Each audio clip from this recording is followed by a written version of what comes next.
8월 4일 수요일 아침입니다. 오늘도 하나님이 우리를 축복하시고 동행하시기를 바랍니다. 또 여러 아픔과 염려 속에 있는 가정들에게 하나님이 주시는 새로운 응답과 치유의 역사가 있기를 간절히 소망합니다. 요한계시록 11장을 함께 읽겠습니다. 또 내게 지팡이 같은 갈대를 주며 말하기를 일어나서 하나님의 성전과 제단과 그 안에서 경배하는 자들을 측량하되 성전 바깥 마당은 측량하지 말고 그냥 두라. 이것은 이방인에게 주었은즉 그들이 거룩한 성을 42달 동안 짓밟으리라.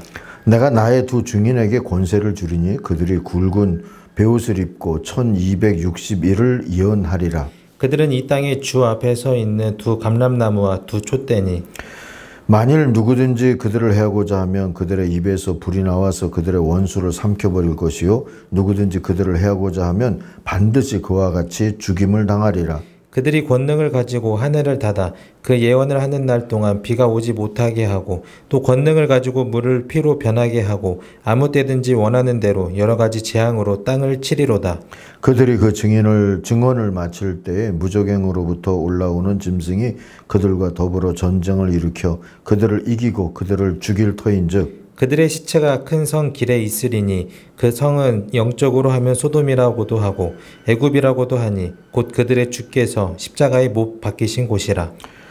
백성들과 족속과 방언과 나라 중에서 사람들이 그 시체를 사흘 반 동안을 보며 무덤에 장사하지 못하게 하리로다. 이 두 선지자가 땅에 사는 자들을 괴롭게 한 고로 땅에 사는 자들이 그들의 죽음을 즐거워하고 기뻐하여 서로 예물을 보내리라 하더라.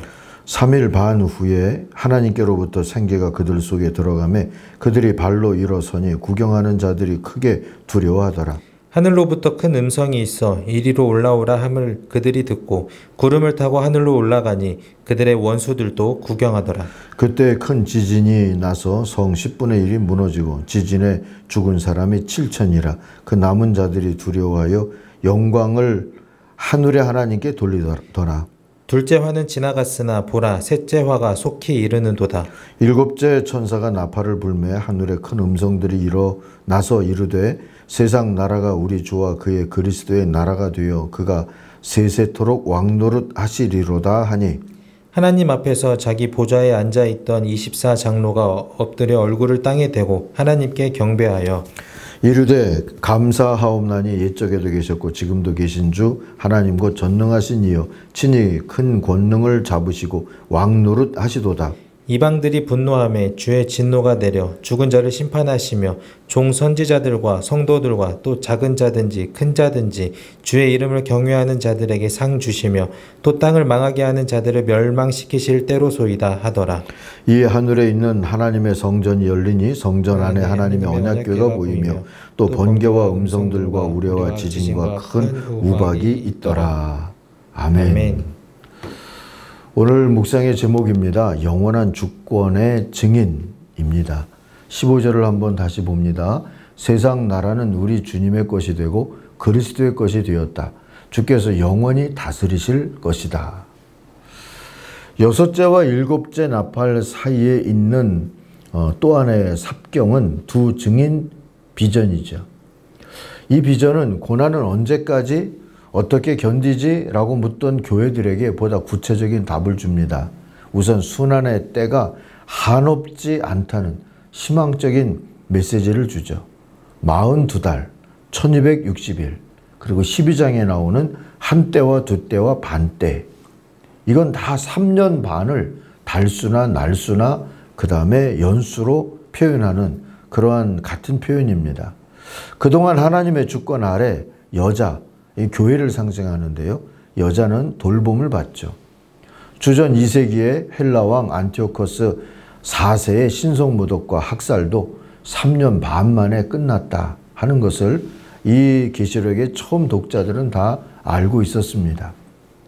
이 여자, 교회가 원수에게 짓밟히는 42달 동안에는 교회를 상징하는 두 증인이 끈기 있게 자신의 과업을 수행하기도 하는 기간입니다. 그래서 비록 죽임을 당하죠. 그러나 최고의 주권자이신 주님에 의해 다시 살아납니다. 이들의 과업을 자기들을 구원할 걸로 여기기보다 괴롭히는 것으로 여겼던 세상은 이들의 죽음을 애도하지도 않지만 하나님은 그들의 죽음이 헛되지 않도록 다시 부활의 역사를 속으로 이끌어 가신다 하는 겁니다. 아무리 극심한 고난도 한시적이다 하는 것을 이 메시지가 우리에게 보여주죠. 영원한 것은 하나님의 주권뿐입니다. 교회의 사명은 주님의 주권을 믿음과 인내로 증언하는 것이고요. 이 두 증인에 대해서는 여러 해석이 분분하고 또 가능하기도 합니다.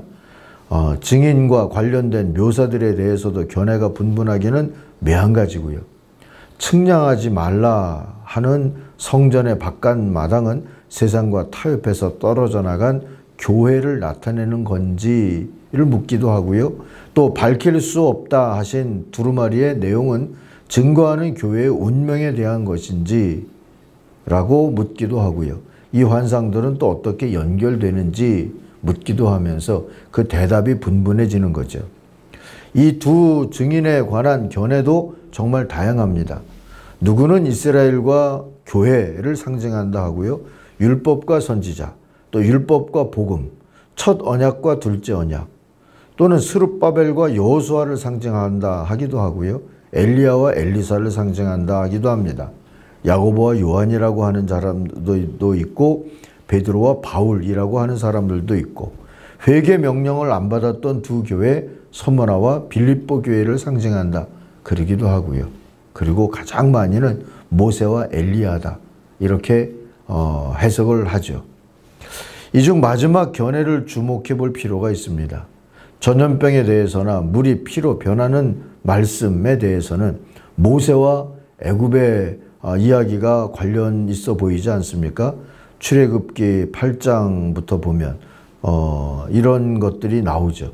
그리고 3년 반 동안 비가 오지 않게 하는 말씀과 불로 대적을 소멸하는 말씀은 엘리야와 관련이 있어 보입니다.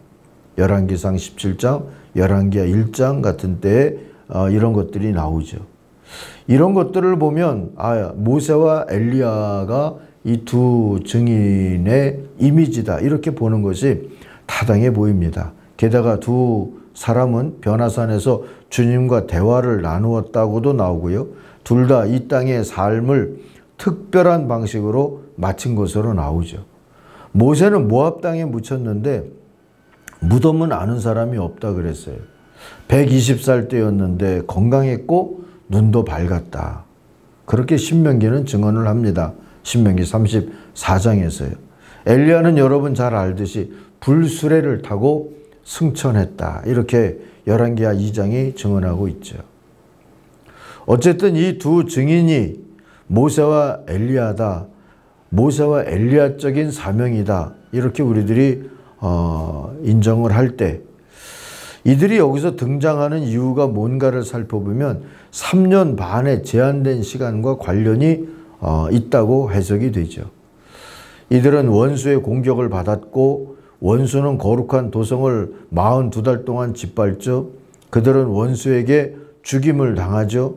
그러나 그들 이 모세와 엘리야와 같은 기간 또는 42달 짓밟힌 이 기간 동안에 이 모세와 엘리야와 같은 두 증인은 1260일 동안 끈기 있게 자신의 과업을 수행합니다.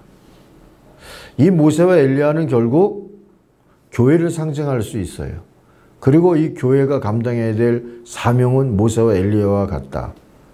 고난의 때에 특별히 그렇다 하는 거죠. 인내의 때로 이들은 이 때를 고난의 때를 살았습니다. 어느 때까지인가를 묻는 탄식들 속에서 사명에 충실하면서 믿음을 지키기 위해서 살았던 이들이지요. 죽기까지 인내하지 않았습니까? 그리고 역사의 주권자이신 주님의 다시 살리심의 은혜를 받은 겁니다. 3년 반이란 수를 보고 계시록의 첫 독자들은 다니엘 7장과 이스라엘 역사에서 경험했던 한때, 두때, 반때의 의미를 연상했을 겁니다.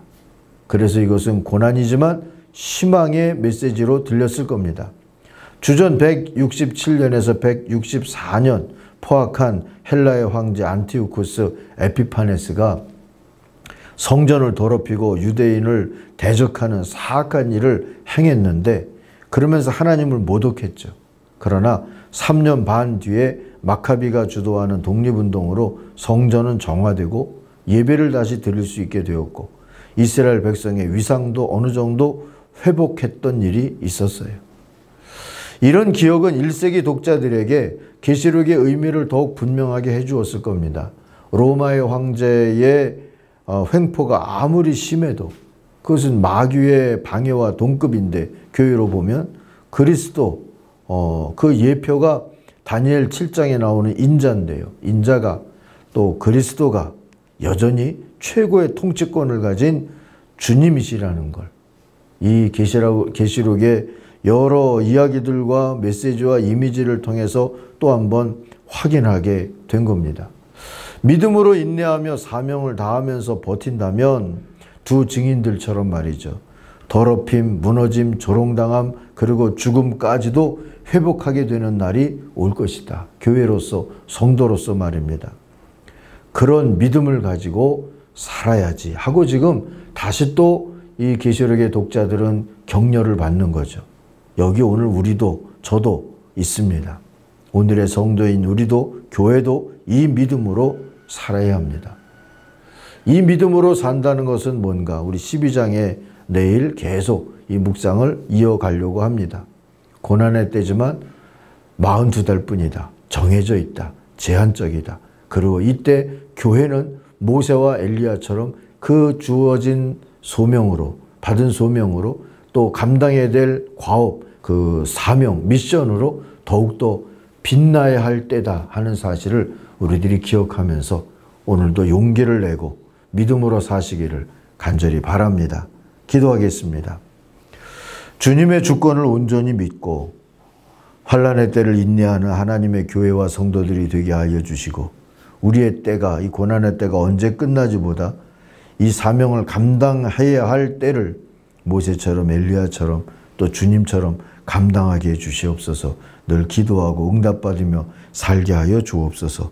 예수님 이름으로 기도하옵나이다. 아멘. 하늘에 계신 우리 아버지, 아버지의 이름을 거룩하게 하시며 아버지의 나라가 오게 하시며 아버지의 뜻이 하늘에서와 같이 땅에서도 이루어지게 하소서.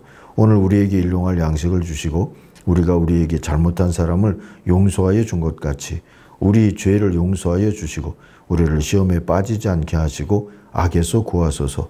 나라와 권능과 영광이 영원히 아버지의 것입니다. 아멘. 같이 기도하겠습니다.